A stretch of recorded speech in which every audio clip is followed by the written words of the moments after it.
Taga Kitchen. Ito naman po tayo, gagawa po tayo ng chicken asado.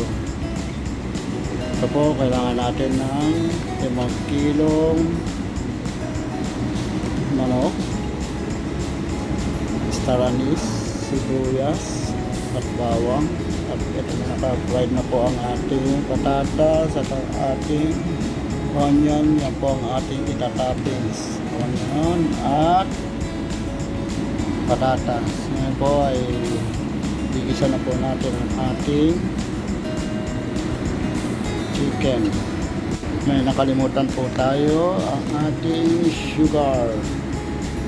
Ngayon po, magigisa na po tayo ng sibuyas at garlic. Ito na po mga ka-kitchen. Mainit ang aking kawali. Lagyan na po natin siya ng mantika.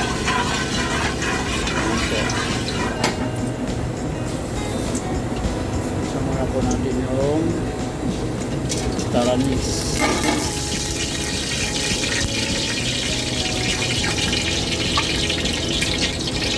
Sibuyas. Mamaya na po natin ilagay ang bawang. Pagkat magaling po siya, maluto, ito.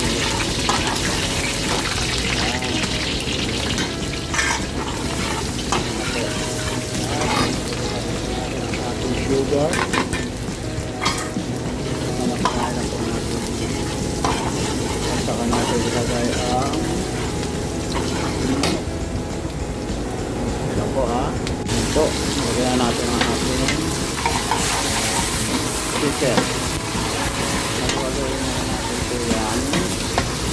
At mamaya nalagyan natin ng panisla ng asin at konting bersin. Ganun naman po mga Filipino style na po, hindi nawawala ang ating bersin. Ganun po natin ang asin at ang konting bersin. Ito. Ayan. Ito mga kapitya. At lalagyan po natin na ng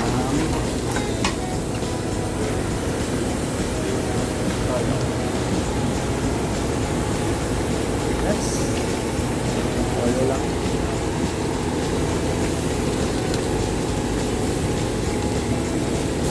Mga kapityan, ayos yan. Maluhan.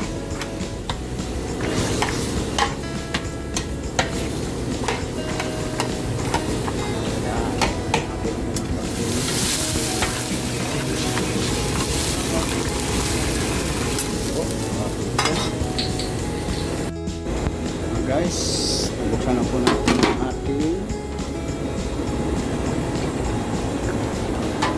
chicken asado. 30 to 35 minutes po ang pagluluto nito. Lambot po naman ang ating chicken. Ito po, ilalagyan natin siya ng tapioca. Pampalabot po yan, tapioca flour. Para po medyo lumapot-lapot ang ating paggawa. Ang ating chicken asado. Yan. Yan po mga taga-kitchen. Bago naman tayong matutunan sa paggawa ng chicken asado. Hindi lang po sa beef or pork ang chicken asado. Pwede rin po siya sa chicken. Pork or beef. Wala kasi lang ginagamit sa chicken asado. Pwede rin po siya sa chicken. Yan po mga guys. Inaano po natin siya. Yan na po. Luto na po siya. Ahon na po natin siya. Ito na mga guys. Mga ka-kitchen. Lagay na po natin ang ating piniritong patatas. Yan po. Sunod natin yung fried onion.